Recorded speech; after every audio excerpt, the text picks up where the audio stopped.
¿Qué tal? Soy Marcelo Bari, trabajo en el Parque Nahuel Huapi, en el Departamento de Incendios, en el área técnica.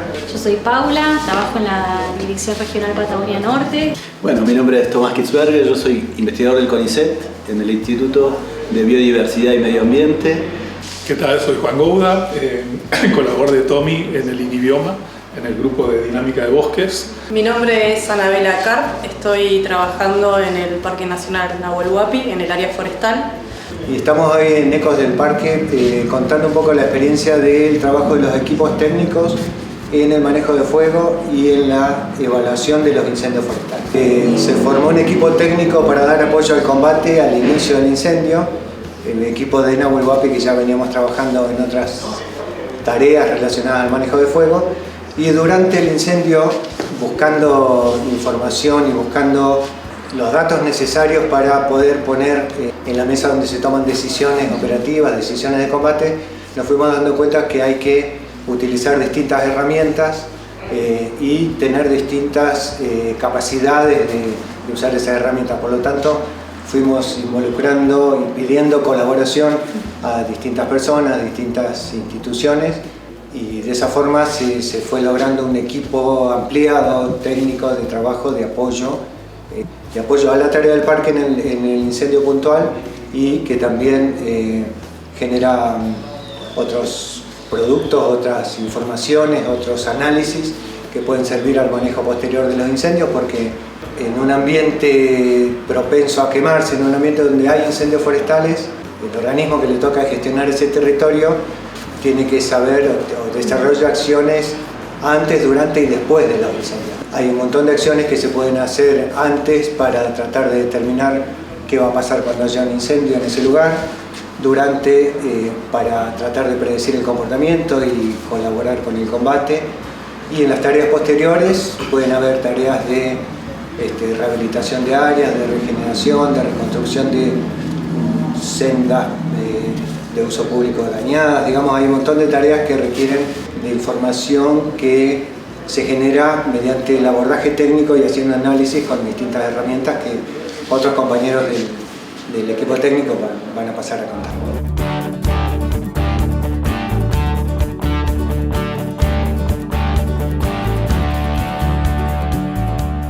Fui parte también del equipo que trabajó durante el incendio, del equipo técnico con Anabela y con Marcelo, y en estas herramientas extras que contaba Marcelo que hacen falta usar, una de las que utilizamos fue una herramienta diseñada por compañeros de CONICET, Tomás y Juan, y una ex compañera también de la regional, un simulador, y en el marco de ese trabajo en conjunto, más de la discusión, ¿no?, que requiere, incluso cuando estamos ante un evento de las características que fue el incendio del Stephen Martin, pero también después, una vez que ya pasó, que se terminó el incendio, que se extinguió, decidimos seguir trabajando en conjunto para analizar qué había sucedido con esa vegetación que se quemó, qué había sucedido en esa área afectada. Y bueno, ese fue otro trabajo que hicimos ahí en conjunto, en colaboración con el equipo de INIBIOMA. Y bueno, a raíz de este incendio, en realidad hace 35 años que me interesan los incendios y que estudio incendios, pero a raíz de este en particular tuvimos la novedad de que empezamos a trabajar en conjunto con parques nacionales, con distintos grupos en parques nacionales, y es como que notamos un cambio en el sentido de empezar a trabajar en forma interinstitucional y no las instituciones en forma separada. Tenemos muchas cosas para compartir, mucha información para compartir, muchas herramientas que maneja uno y no maneja el otro, y bueno, en ese sentido creo que es un trabajo muy fructífero el de que Parques venga hacia CONICET a pedir cosas que ellos necesitan, nosotros nos interesemos por los problemas de ellos y las demandas de esta institución que tiene un territorio que manejar. Y en ese sentido nosotros desde la ciencia y técnica nos sentimos muy halagados de poder contribuir a problemas de la sociedad, a problemas de la naturaleza, de la biodiversidad. Y en ese sentido estamos muy contentos de esta nueva interacción y esperamos que se prolongue en el tiempo y con no solo con este incendio, sino con otras problemáticas del parque. Para nosotros los incendios, o para mí los incendios, eran el modo de ver cómo se recupera la vegetación, los bosques, y hace como 12 años arrancamos un trabajo conjunto con Parques Nacionales, fue la vez anterior, que derivó en un modelo compartido, que Parques le daba su uso y nosotros nuestro uso, cada uno con sus fines, pero que se centraba en el Parque Nacional Nahuel Huapi. Eso gatilló tal vez la necesidad de Parques para que retomáramos ese trabajo ya en una situación de combate, y creo que el desafío que nos queda ahora es el de fortalecer ese tipo de interacciones donde hay un montón de experiencia de campo en parques que muchas veces no se vuelca en el ámbito académico, y viceversa, ¿no? Un montón de ideas académicas que son muy difíciles de llevar a práctica si no tenemos un correlato en el territorio. Así que estamos planeando nuevas aventuras, o para que no ocurra. ¿O para cuándo? ¿O para cuándo?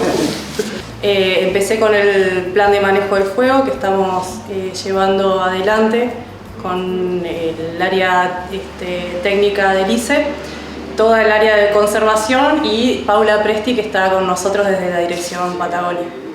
De ahí comenzó mi trabajo.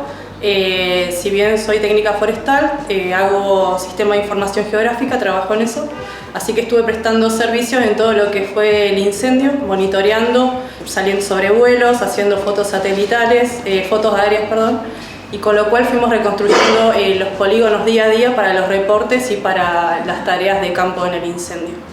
De eso también derivó de trabajar en conjunto, de poder trabajar con la dirección Patagonia a través de Paula y el director anterior, Javier Grofel, poder juntarnos con el equipo técnico científico de CONICET, y de ahí empezaron a salir este primer trabajo en conjunto, que es el de severidad, y bueno, con un montón de información que dio ese incendio para poder seguir haciendo otros tipos de trabajos, como vienen ahora, que es el comportamiento del fuego, que estamos planeando hacer ese documento y trabajarlo. Después, desde el parque, desde el área protegida, se está trabajando, se vienen haciendo otros trabajos también que tienen que ver con el incendio que pasó, con estas tareas de post-incendio. Una de esas es el proyecto que se está generando de rehabilitación del incendio, por lo cual estuvo buena la charla que se dio hoy en conjunto para que todas las áreas del parque tengamos la misma forma de comunicarnos y de entender la problemática ocurrida, y poder tomar acciones desde cada área para la rehabilitación, proyectos o acciones que se lleven adelante. También se está generando un protocolo de plantaciones, que con esto también es un insumo nuevo para el área, lo cual permite, dentro de la charla que se dio, saber qué especies vamos qué lugares vamos a rehabilitar, con qué especies y demás. Entonces es muy importante el conocimiento que tenemos de la parte científica y, como decían acá los compañeros, de hacer un ida y vuelta de la parte de terreno, por ahí más nosotros con la parte de saberes, y el poder compartir, esperemos que generen productos más, que se puedan seguir expandiendo y que aparte se puedan seguir proyectando, ¿no?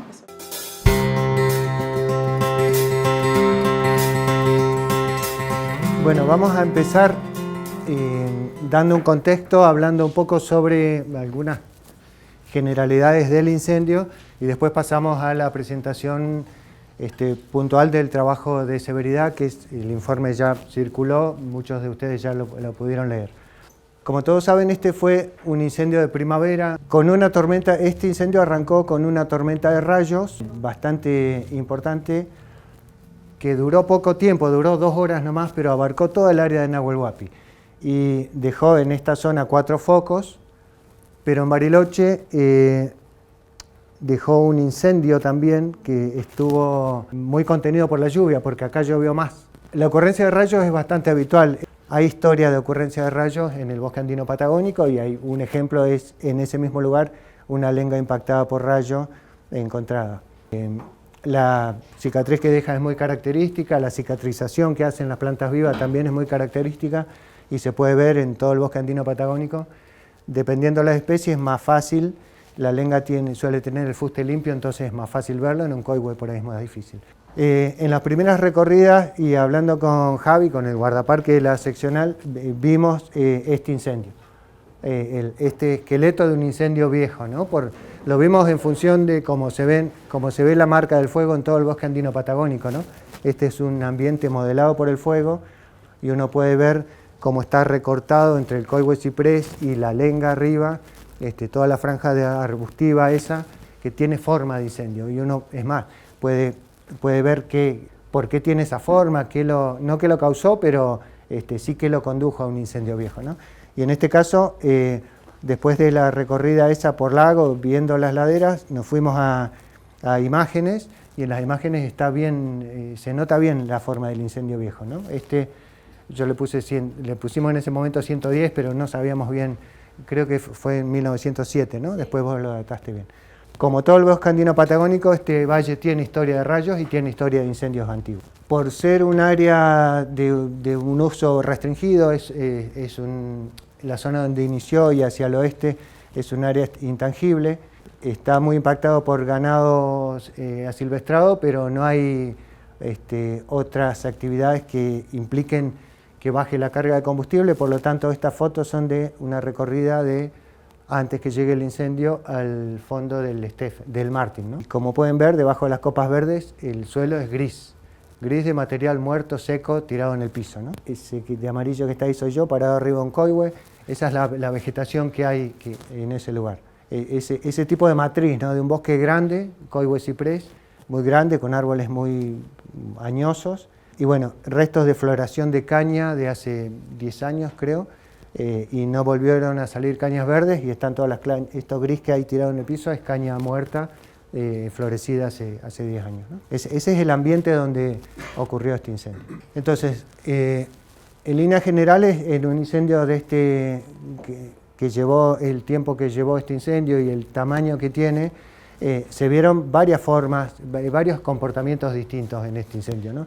Desde quema superficial, solo el combustible que estaba en el piso, por lo tanto con velocidad de propagación lenta, con intensidad por la carga, pero velocidad de propagación lenta, y acumulación de rescoldo ya de los primeros momentos, ¿no? Del primer día del foco ya había consumido gran cantidad de combustible y había rescoldo, eso indica que había mucha carga también, ¿no? Hubo varios escapes asociados al ingreso de frente frío, que es cuando ingresa el aire del Pacífico y bueno, cambia la condición meteorológica bien abrupta. Por eso se llama frente, porque es un sistema que se va moviendo y cuando llega a un lugar le otorga esas características meteorológicas al lugar, que son más que nada de viento. Lo que está asociado al escape de los incendios es el viento en el ingreso de frentes, ¿no? Después, como duró mucho tiempo, tuvo varias condiciones meteorológicas durante su desarrollo, durante la vida del incendio. Entonces hubo días donde hubo escapes asociados a la condición meteorológica, independientemente del viento. Baja humedad relativa, aumento de temperatura, gran desarrollo convectivo, focos secundarios. Y lo que determinó mucho la forma que tiene y el comportamiento en algunos sectores es el terreno. Las pendientes, no tanto la exposición, eso habría que estudiarlo más. Estamos en estudio de este incendio, ¿no? Tenemos la información que tenemos, hemos logrado hacer los informes que hemos hecho hasta ahora, pero hay un montón de material, hay un montón de experiencias, hay un montón de dimensiones que tiene este fuego y el manejo del fuego en general en el ambiente que estamos en proceso de estudio. Así que a medida que vamos trabajando, vamos sacando más datos y vamos a ir haciendo, obviamente, vamos a ir compartiendo la información, haciendo más presentaciones, pero una cosa muy particular y muy determinante de una forma que después tal vez cuando veamos lo de severidad se va a notar, es la influencia que tuvo el terreno, la forma del terreno en el comportamiento de fuego. Hay que tener en cuenta que el valle que está ocupado por los lagos Stephen Martin es un valle muy bajo respecto al resto de Nahuel Huapi. Tiene unas cuestiones de microclima particulares y los cerros que los rodean son altos, de la misma altura que el resto en el parque, por lo tanto las pendientes son bastante pronunciadas. Eso tuvo mucho que ver en el comportamiento que tuvo este incendio, ¿no?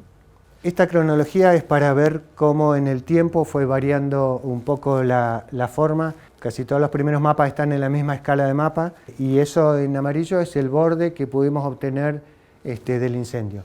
Este fue después del primer escape. Hasta antes de esto teníamos como dato los puntos que vimos en el primer mapa, que fueron los 4 focos que generó la tormenta de rayos, ¿no? 2 de estos focos estaban en el Martin, 3, uno en la Lenga, que se ve ahí, se ve acá, faltaría un puntero, y otro fue en el Stephen, que se logró extinguir en ese momento, en el ataque inicial. Después esa área se volvió a quemar, digamos, ¿no? Por el avance de la otra parte. Pero este es el primer mapa que pudimos hacer, el primer perímetro que pudimos tener después del primer escape, donde teníamos claramente dos lugares distintos, con comportamientos distintos, que era el foco secundario, que le llamábamos la muela entre nosotros para ubicarnos, porque visto desde el helicóptero tenía una forma de muela, ahí no se nota tanto, pero cuando uno volaba tenía esa forma. Por ahí no vamos a repasar las fechas, pero estos son los distintos momentos, claro, son distintos momentos, y ese crecimiento se ha dado por escapes asociados a distintas causas que mencionamos antes, ¿no? Ese fue el momento, esto fue el 26 de diciembre, me acuerdo perfecto de la foto, cuando saltó el lago, ¿no? Ahí parece, si uno ve el dibujo, parece que hubiera saltado por la angostura. En realidad no saltó acá, saltó por acá. Y después quemó acá, después quemó esta parte, ¿no? La angostura es entre el Martin chico y el Martin grande, ¿no? Saltó por un gran desarrollo convectivo, que hacía 2 días que tenía ese desarrollo convectivo. Había empezado un poco más al este, y ese día llegó al punto donde saltó. Y esos fueron los días, se deben acordar los que estaban en Bariloche, que la ciudad se tapó de humo, porque el humo salía hacia el este, pero después dio la vuelta y en un momento vino por la cordillera, me parece, y tuvo como 2 frentes de humo en la ciudad. Fea, entre comillas, de nuestro polígono acá es porque las imágenes no veían nada porque estaba tapado de humo, en los vuelos no veíamos nada, desde el piso no se veía nada.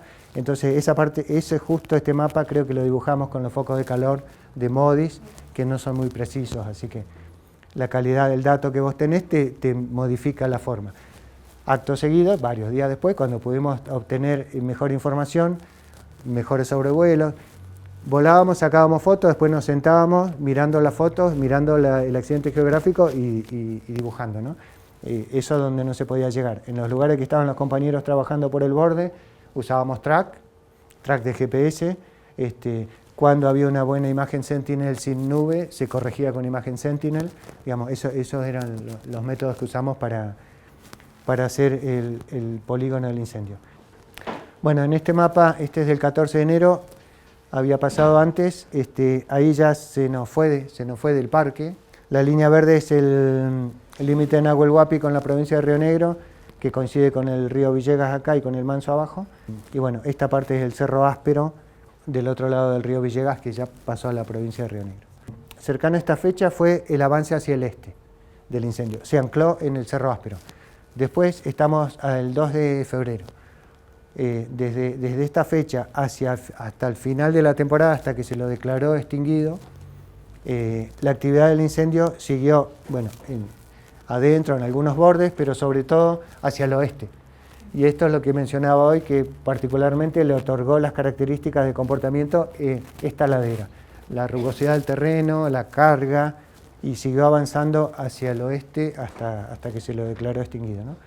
Este es el último polígono que hicimos del incendio. Está corregido con todos los datos que pudimos, ¿no? Con imágenes Sentinel, con track de terreno hecho por los compañeros y con observaciones de campo, observaciones aéreas, volando con helicóptero, sacando fotos y dibujando, como habíamos dicho. Y tiene la forma, algunas formas de donde veíamos quemado contra no quemado, ¿no? Esto nos da 6.700 hectáreas. Este polígono nos dio 6.700 hectáreas.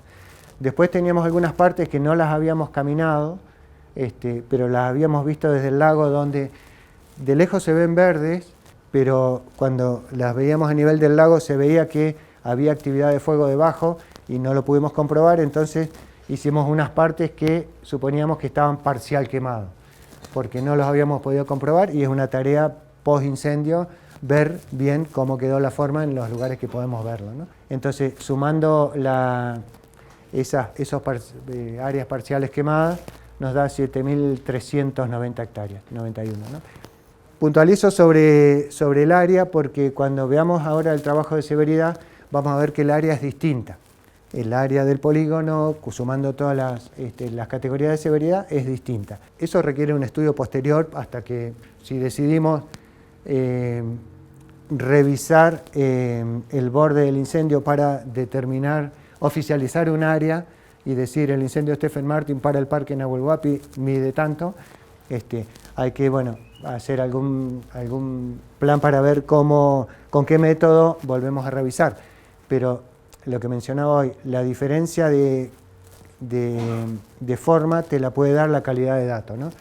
Lo más ajustado es el track de GPS, ¿no? Ir caminando por el borde, esto está quemado, esto no está quemado, y eso tiene un error. Eso tiene un error de pocos metros, pero tiene error. Una imagen Sentinel está muy bien porque ves todo el área cuando está despejada, ves bien quemado contra no quemado. El tema que los bordes, como la imagen tiene un píxel de 30 metros, por ahí esos 30 metros te corren para un lado, te corren para otro, y eso te puede dar una diferencia de área. Gran incendio forestal y incendios de sexta generación o quinta son conceptos que están circulando por todos lados. Si ven las noticias, en este momento el hemisferio norte está sufriendo una ola de calor bastante interesante asociada a un montón de incendios en todo el hemisferio, digamos, ¿no? Tienen varias implicancias, varias causas, pero hay una que tenemos que pensar que es inevitable que suceda. Los incendios suceden. Es cierto que uno se prepara para tener un ataque inicial efectivo, y de hecho el ataque inicial en combate a incendios es efectivo, tiene una efectividad alta. Acá y en todas partes del mundo es efectivo, la efectividad es muy alta, 90% o más. El problema que se ve por las noticias hoy, cuando uno mira las noticias del Parque Nacional Yosemite o de España, es el porcentaje donde el ataque inicial no es efectivo. Y esos son los grandes incendios forestales, y esos son los que queman todo lo que pueden. Y eso que pueden significa que está la condición meteorológica, que está el combustible y que está la topografía alineada como para que pueda pasar eso. Por eso digo que pueden, digamos, ¿no? Me parece que convendría cerrar acá la charla en relación al incendio puntualmente para dar paso a lo de severidad, ¿no?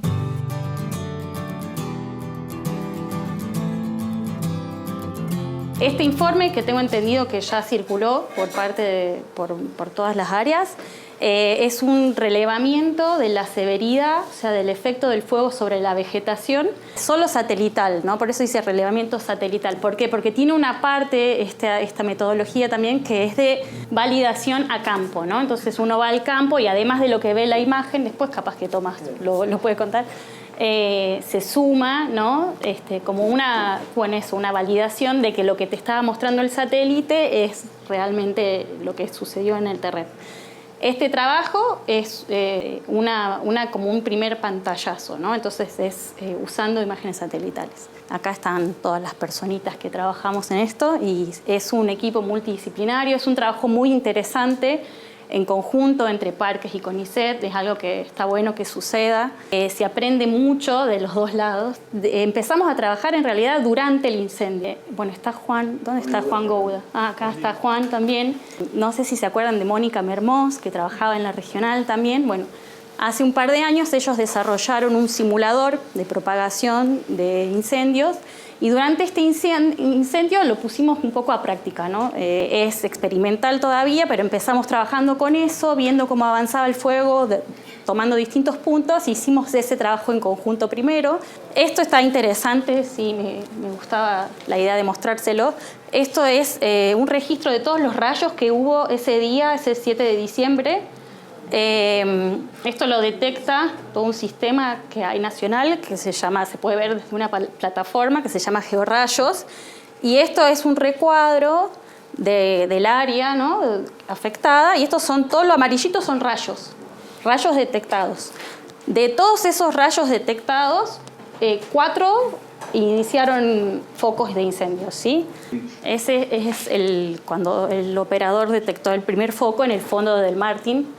Por eso, bueno, la importancia de que haya, ¿no?, como un sistema de detección temprana. Este incendio es el de mayor superficie del Parque Nacional registrado. Y bueno, y también, como les contaba Marce, entra dentro de lo que se denomina gran incendio forestal.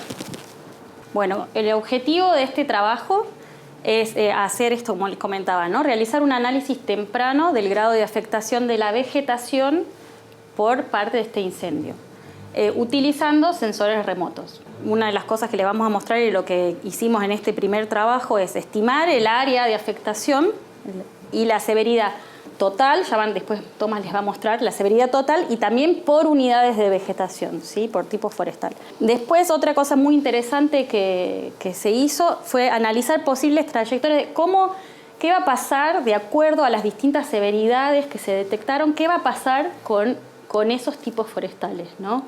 ¿Qué va a pasar? ¿Cuáles podrían perderse? ¿Cuáles de esos parches que se detectaron podrían perderse y no recuperarse naturalmente? ¿Y cuáles sí se podrían recuperar naturalmente? Por último, la idea de tener esta primera evaluación es poder dar recomendaciones, ¿no? Bueno, tenemos este análisis y ¿qué hacemos ahora, no? ¿Qué es la severidad?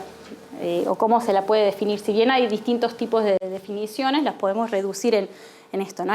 El cambio que se observa en la vegetación, se puede incluso en el suelo, como consecuencia del efecto del fuego, ¿no? Y se mide por medio de la pérdida de biomasa, ¿no?, y de materia orgánica.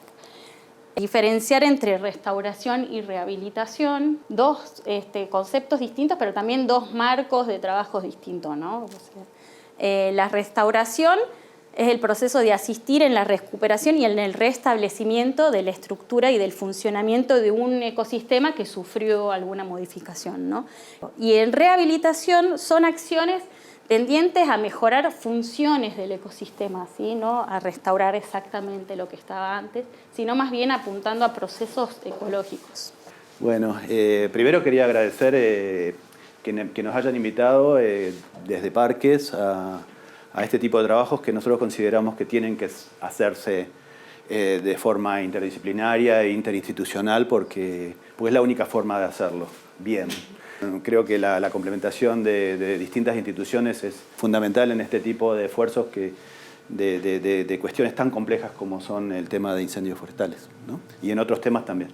Esta metodología es una metodología muy estándar que se utiliza en muchos lugares del mundo cuando ocurre un incendio, especialmente en incendios grandes. Y es una metodología que tiene la ventaja de que es una información que sale muy rápido. En cuanto se apaga el incendio, uno puede rápidamente ir a tomar imágenes o rescatar imágenes satelitales post-incendio. Y es una metodología que en Patagonia en realidad no es nueva tampoco porque lo veníamos haciendo en épocas que estaba Mónica Mermoz en la delegación, ella venía trabajando en ese tema de forma bastante más manual, porque la tecnología fue evolucionando. Ya para los incendios grandes de las últimas décadas, creo que el primer incendio que yo conozco que haya habido un informe de este tipo es el de Chalhuaco. Después hubo para Lolog, hubo para Alerces. Después nosotros con Javi Grofel trabajamos, con Romy y con otros, trabajamos en el de Choarila, fuera del parque. Bueno, entonces, un poco para explicarles cuál es la metodología. Uno obtiene una imagen preincendio, en este caso fue justo el día que cayeron los rayos. El día anterior, ¿no? Era un día hermoso, no había nubes, uno busca imágenes con baja nubosidad, en lo posible menos del 5%, y después uno espera a que el incendio se apague, y finalmente el 11 de marzo obtuvimos esta imagen que posiblemente refleje 99,9% de lo que se quemó quizás, o que no es lo mismo que lo que se murió, porque en realidad hay árboles y plantas que se mueren después del incendio, ¿sí? Entonces, posiblemente si tomemos una nueva imagen ahora en la primavera o en el verano, esta marca sea un poquito más grande porque siempre hay un efecto de borde de mortalidad de árboles por calor, pero una mortalidad un poco diferida en el tiempo. Pero bueno, esta es la metodología, ¿no? Preincendio, postincendio, estos son imágenes multiespectrales. Recuerden que las imágenes no son fotografías, sino son distintos sensores que van tomando en distintas longitudes de onda la reflectancia, ¿sí? Incluso longitudes de onda que nosotros no vemos. Por ejemplo, el infrarrojo cercano, el infrarrojo de onda corta. Bueno, utilizando entonces estos sensores que van desde el visible hasta la onda corta, y aprovechando de que las superficies cambian en lo que se llama la respuesta espectral, es decir, la vegetación tiene esta reflectancia, refleja en el visible, refleja mucho en el infrarrojo, refleja poco en la onda corta, pero los lugares quemados es casi al revés, ¿no? Fíjense que en los lugares quemados hay poca reflexión en el infrarrojo y hay mucha reflexión en la onda corta. Entonces, aprovechando esas diferencias entre vegetación y lugar quemado, podemos armarnos estos índices que se llaman NBR preincendio, NBR postincendio, y si restamos el índice preincendio del índice postincendio, obtenemos lo que se llama el DNBR, que es la diferencia de ese índice, que nos da una idea de la severidad del fuego, porque cuanto más severo es el fuego, menos vegetación hay, por ende estas diferencias se agrandan. Entonces matemáticamente uno calcula estos índices, después uno lo relativiza, esto es un tecnicismo, no importa, pero finalmente uno termina con un mapa de índices, de DNR, NDBR. Y en el mundo ya está estandarizado esto lo hizo el Servicio Geológico de Estados Unidos para los incendios de Norteamérica, pero que se está utilizando casi en todo el mundo hoy, que es un estándar de rangos de RDNBR o DNBR que sugieren distintas severidades de fuego. Entonces, para este rango del índice tenemos una severidad baja, moderada alta y alta, ¿sí? Cuanto mayor es este índice, mayor es la severidad. Y una vez teniendo esas mapas de severidad, lo que quisimos es cruzarlo también con la vegetación, ¿sí? Obtuvimos el mapa del CIEFAP del 2016, que es un mapa que tiene distintas jerarquías de unidades de vegetación.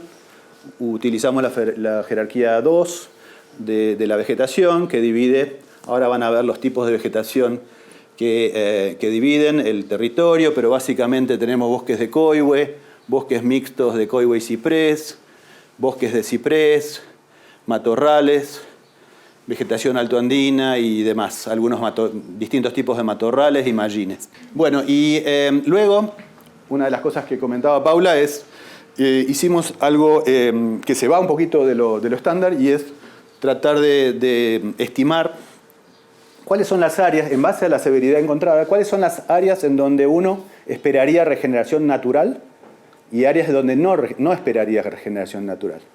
Conociendo un poco la ecología de las especies, con Juan y con los dos Juanes, hace mucho tiempo venimos haciendo estudios de cómo se dispersan las semillas, cuáles son los rangos de distancia a las cuales estas especies, que son especies obligadas, semilleras obligadas, ¿sí? El coihue, la lenga, el ciprés, son especies que necesitan reproducirse en forma de dispersión de semillas, no tienen la capacidad de rebrotar. Entonces, la única forma que tienen de regenerar es a través de su rango de dispersión de semillas y de otras variables relacionadas con la capacidad de producir plantines, ¿no? Entonces, definimos que los lugares que potencialmente pueden regenerar en este incendio y en general en los incendios en Patagonia son los lugares que tuvieron severidades bajas o moderadas bajas, que está representado con este simbolito así, o bien lugares que se quemaron en alta severidad, pero que estaban cerca de lugares o no quemados, o quemados en severidades bajas o moderadas bajas. Entonces, generamos, esto se hace en un ambiente de sistema de información geográfica, hicimos un buffer alrededor de estas áreas no quemadas o quemadas a bajo severidad.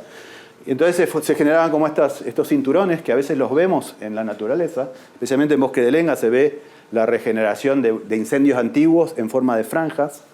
Y decidimos este buffer, que es un buffer de 30 metros, que es más o menos la franja por afuera de la cual hay muy poca probabilidad de que haya dispersión por semilla.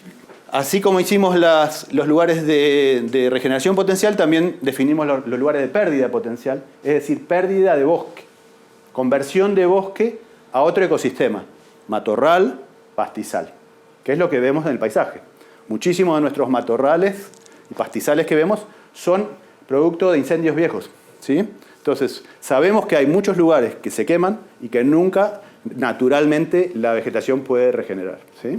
Entonces, esos lugares los definimos como lugares de severidades moderadas, altas, o fuera del buffer que habíamos definido antes, ¿sí? Si se cumplían esas dos condiciones, alguna de esas dos condiciones, lo definíamos como lugar con pérdida potencial. Aquí tenemos entonces las primeras estadísticas que salieron del mapa y acá está rankeado los tipos de bosque y de vegetación desde el más afectado en términos de área, que son los bosques de coigüe y ciprés, los bosques mixtos. Luego vienen los de coigüe, luego los matorrales, los bosques de lenga, nirantales y cipresales, y luego algunos otros tipos que son menos importantes. Pero fíjense que entre bosque de coigüe y ciprés y bosque de coigüe se están llevando casi el 46% del área, ¿no? Bueno, esto es un poco, este es el producto general obtenido, ¿no? Que es el mapa de severidad del incendio. En verde clarito la severidad baja, que la ven como casi que no se ve, ¿no? Como que hay pixelitos por acá dando vuelta verdes, algunos por aquí. Luego tenemos las moderadas bajas, que son los amarillos, los naranjas y las rojas, que son las que dominan, ¿sí? Fíjense que un 56% del incendio se quemó en alta severidad. Alta severidad no necesariamente quiere decir que el 56% del área está destruida. No es así. ¿Por qué? Porque la mayoría de esta alta severidad corresponde a los matorrales. Y nosotros sabemos que los matorrales son nuestros sistemas resilientes al fuego. Son los que rebrotan después de fuego. Ahora vamos por eso ahora lo que hicimos luego es dividir esto en tipos forestales para poder tener realmente una idea de qué es lo que se destruyó y qué no se destruyó. A ver, vamos por tipo de vegetación, ¿sí? Entonces, fíjense que los bosques de coigüe y los bosques de coigüe y ciprés, el porcentaje de severidad alta es mucho más bajo, ¿sí? En el bosque de coigüe un 30%, y hay una buena cantidad. ¿Se acuerdan que nosotros definíamos que los lugares que regeneran son estos verdes y amarillos? Bueno, fíjense que casi la mitad de lo quemado de coigüe tiene capacidad de regenerar naturalmente. Más las franjitas esas de los buffers, que ahora los vamos a ver. El bosque de coigüe y ciprés un poquito menos, pero aún sigue siendo importante, digamos, son los sistemas que se quemaron, yo diría, a menor severidad. Los bosques de coigüe, los bosques de coigüe y ciprés. Fíjense que ya si entramos en bosques de ciprés y de lenga, esto ya crece. Fíjense, el cipresal se quemó en alta severidad. El lengal, bastante alta severidad diría también. Hay solo un cuarto de los cipresales que se quemaron en baja y moderada baja, ¿sí? Exactamente, es siempre dentro del polígono de incendio, ¿sí? Fíjense también la disposición espacial, ¿no? De dónde se están generando los lugares de baja severidad. Por ejemplo, en lenga es muy interesante ver que esta zona de tan escarpada que mencionaba, y es la zona que se quemó último, fue la lenga que ardió en menor severidad. Además, el nivel de precipitación más alto, ¿sí? Ladera sur o sudeste. Estos son laderas norte, laderas mucho más secas que tenían lenga acá arriba y posiblemente hayan sido o regenerados del incendio del 1907 o algunos lengales maduros que ardieron en alta severidad, y fíjense que dejan como pequeños bordes contra la lenga no quemada, dejan bordes de baja severidad. Son clásicos bordes de fuego, ¿no? En donde el fuego avanza y en el lugar donde frena hace un incendio de baja severidad. Claro, es un efecto freno, digamos, ¿no? La siguiente. Estos ya son los matorrales mixtos y los nirantales. Acuérdense que estos sistemas son sistemas rebrotantes. Quiere decir que estos sistemas en 2 o 3 años los tenemos así de altos, ¿sí? O 4 años quizás. Van a recuperar muy rápido, pero sí es verdad que se queman en alta severidad, porque son muy inflamables, ¿sí? Y el problema con estos sistemas inflamables, que lo venimos diciendo en la literatura bastante con Juan Paritz y Juan Gouda, es que en realidad funcionan como mechas. Es decir, si bien son resilientes en sí ellos, funcionan como mechas y llevan el fuego a lugares que no deberían quemarse. Por ejemplo, los lengales, ¿sí? Entonces, es un problema. O sea, el manejo del fuego en Patagonia no es fácil, porque tenemos sistemas muy inflamables y muy adaptados al fuego, o preadaptados, y sistemas poco inflamables y poco adaptados al fuego. Y tenemos que lidiar con eso, con esa mixtura de dos sistemas con evoluciones diferentes. Siguiente. Bueno, estos son los mapas de lo que llamamos trayectorias potenciales. En verde son los lugares con regeneración potencial, o sea, los lugares que nosotros creemos que en un periodo de 2-3 décadas podrían llegar a mostrar regeneración natural, ¿sí? No, las cosas, por supuesto, que con estas especies no son rápidas, menos en la lenga. En coibo es un poquito más rápido, en ciprés más o menos, ¿sí? Pero son los lugares que nosotros decimos, bueno, está dentro de todo relativamente asegurada la regeneración natural. Entonces fíjense que en los bosques de coibo tenemos grandes zonas donde nosotros esperamos que la vegetación se recupere en forma natural. Mientras que hay algunas áreas que parecería que quemaron en mayor severidad, que generaron como estos núcleos rojos aquí, que decimos, bueno, ahí si no hacemos algo, posiblemente esos coiguales se transformen en matorrales o en cañaverales. Porque sí, las especies que están en el sotobosque de estos bosques sí son rebrotantes. Entonces, ¿cómo se genera un matorral? Se mueren los árboles y rebrotan las rebrotantes. ¿Sí? Digamos, en el bosque están coexistiendo de una forma muy amigable. Pero cuando pasa un fuego, el coihue no puede volver y la rebrotante se queda. ¿Sí? Entonces ese es el sistema que llamamos los estados alternativos, ¿no? Entonces, fíjense que también en el bosque de ciprés y coihue y ciprés es lo mismo. Fíjense grandes extensiones de lugares en los que podemos quedarnos relativamente tranquilos, siempre y cuando no haya mucho herbívoro, ¿no? Por supuesto. Estos son trayectorias potenciales para ciprés. Fíjense que también tienen algunas, especialmente cerca de los lagos, tienen bastantes posibilidades, mientras que en la zona más al oeste parecería como que están un poquito condenados los cipresales esos, aunque no son tantos. Y finalmente los bosques de lenga. El lengal está mostrando en ladera norte lugares de potencial regeneración bien cerquita del lengal no quemado, es como una bandita de 30 metros de ancho, porque nosotros la definimos así. Y después, más ladera abajo, sí, especialmente en ladera norte aquí, algunos lengales que se pierden y posiblemente se transformen en matorrales, ¿sí? O en cañaverales. Y acá no, acá sí tenemos grandes áreas de regeneración natural y algunos núcleos de alta severidad que también posiblemente se pierdan, como se están perdiendo los de Cholila, que son enormes masas de lenga que ardieron y que no se van a perder. La otra cosa que hay uno tiene en cuenta, hablando un poco de rehabilitación ya, es que en el caso de lenga, por ejemplo, la rehabilitación y la restauración para algunos lugares son absolutamente impensables con la tecnología que estamos utilizando ahora, que es la tecnología de señores con palas y plantines. Fíjense, imagínense esta zona escarpada aquí, este parche que debe tener cientos de hectáreas, en un lugar con una pendiente de, ¿cuánto? 35 grados, 40. Es casi impensable, al menos con la tecnología que tenemos hoy, hacer eso. Siembra aérea, drones, otra cosa, pero no esto. Entonces, acá hay un pequeño resumen de lo que veníamos viendo, ¿no? 8.363 hectáreas de acuerdo a la clasificación con los sensores remotos. El 73% afectada con las máximas categorías de severidad, pero como decía Tomás, más del 60% del área es probable que se recupere naturalmente, si tenemos en cuenta algunos detalles en algunas zonas, ¿no? Hay que identificar en qué lugares trabajar. Eso es lo que sigue y para eso sirve este insumo, ¿no? Lo positivo es que Nahuel Huapi tiene un montón de información de base, tiene muchísima cartografía generada. Ustedes tienen muchísima información. Lo bueno va a poder ser, de ahora en más, para poder definir cuáles van a ser esos lugares prioritarios y esto.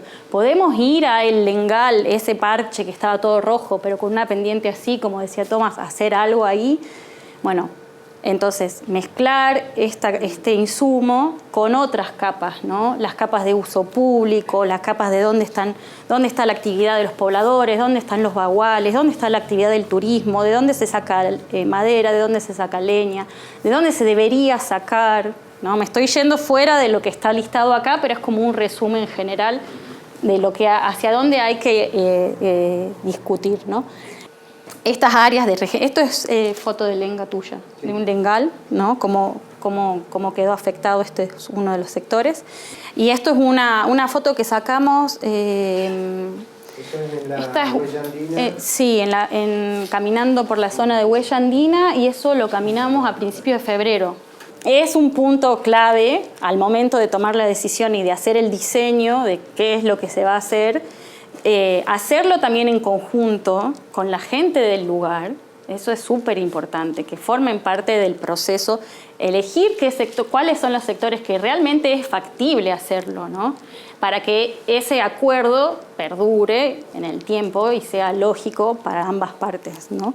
Con respecto a las plantas exóticas, ¿no? En esta misma caminata que hicimos por la huella andina en febrero, las rosas mosquetas tenían unos brotes nuevos de más de 30 centímetros, ¿no? En lugares que se habían quemado con severidad alta hace un mes. Entonces, tenemos plantas exóticas ya instauradas, tenemos los animales que las dispersan también, y tenemos áreas donde se trabajó también, ¿no? Acá dice en los parches dominados por especies rebrotantes que se van a recuperar rápidamente porque tienen esa dinámica, están preparadas, digamos, son resilientes. No usar restauración activa ahí, ¿no? Como no vayamos a plantar donde ya se va, no plantemos coñires, sería, ¿no? No pongamos porque va a rebrotar solo.